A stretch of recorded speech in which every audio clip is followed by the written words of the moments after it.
महाभारत में आज आपको राजा के नीतिपूर्ण बर्ताव का वर्णन। भीष्म जी कहते हैं, युधिष्ठिर, राजा को उद्योगी होना चाहिए। जो स्त्री की भांति बेकार बैठा रहता है उस राजा की प्रशंसा नहीं होती।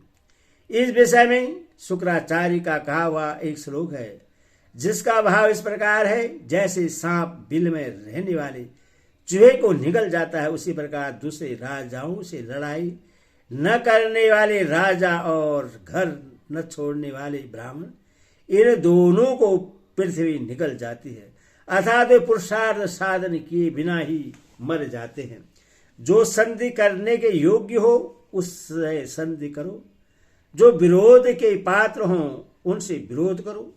राज्य के 7 अंक हैं, राजा, मंत्री, मित्र, खजाना, देश, किला और सेना। इनमें से किसी के भी विपरीत यदि कोई आचरण करे तो वह गुरु हो या मित्र मार डालने के योग्य है। महाराज मरुत का कहा हुआ एक पुराना श्लोक है, जो बृहस्पति के मतानुसार राजा के अधिकार पर प्रकाश डालता है। उसका भाव है, घमंड में भरकर कर्तव्य अकर्तव्य का ध्यान रखने वाला और कुमार्ग पर चलने वाला मनुष्य यदि अपना गुरु हो तो भी उसको दंड देने का सनातन विधान है। राजा सगर ने तो नगर के लोगों का हित करने की इच्छा से अपने ज्येष्ठ पुत्र का भी त्याग कर दिया था। उसका नाम था अश्वजस। वह पूर्ववासियों के बालकों को पकड़कर सरयू नदी में डुबा दिया करता था, इसीलिए उसके पिता ने उससे घर से निकाल दिया। अधो प्रजा वर्ग को प्रश्न रखने के लिए राजा का सनातन धर्म है। सत्य की रक्षा और व्यवहार में सरलता भी राजोचित कर्तव्य है। दूसरों का धन चौपट न करें, जिसको जो कुछ देना हो समय पर देने की व्यवस्था करें। पराक्रमी, सत्यवादी और क्षमाशील बना रहे। ऐसा करने वाला राजा कभी सन्मार्ग से भ्रष्ट नहीं होता। जो मन पर अधिकार रखता है, जिसने क्रोध को जीत लिया है, जिसे शास्त्र की तात्पर्य का निश्चय है, जो धर्म, अर्थ, काम और मोक्ष के प्रयत्न में लगा रहता है और अपने गुप्त विचार दूसरों प्रकट नहीं होने देता, वही राजा होने योग्य है। राजा को चारों वर्णों के धर्मों की रक्षा करनी चाहिए। संसार को धर्म संकरता से बचाना उसका सनातन धर्म है।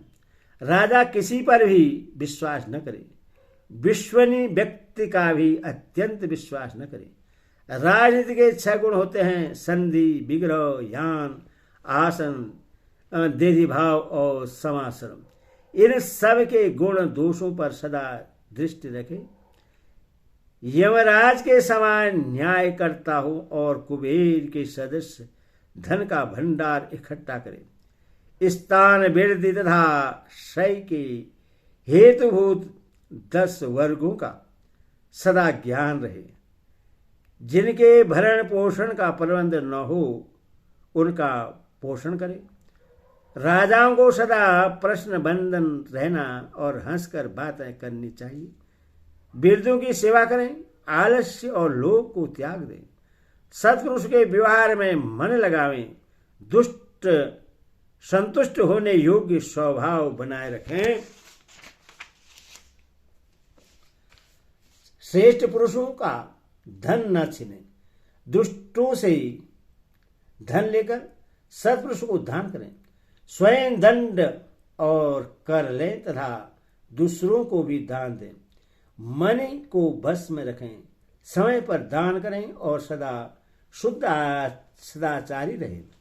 जो शूरवीर और भक्त हो, जिन्हें दुश्मन फोड़ न सके, जो कुलीन, निरोग और शिष्ट हो तथा शिष्ट पुरुषों से संबंध रखते हों, अपने समान के रक्षक हों, दूसरों का अपमान न करते हों, धर्मपरायण, साधु और पर्वतों के समान अटल रहने वाले हों, शास्त्रों के विद्वान लोग, व्यवहार के ज्ञाता और शत्रुओं की गतिविधि पर दृष्टि रखने वाले हों, ऐसे लोगों को ही सहायक बनाएं।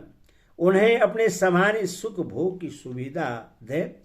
सिर्फ राजोचित छत्र धारण और हुकूमत करना, इन्हीं दो बातों का अधिकार अपने पास उनसे अधिक रखें।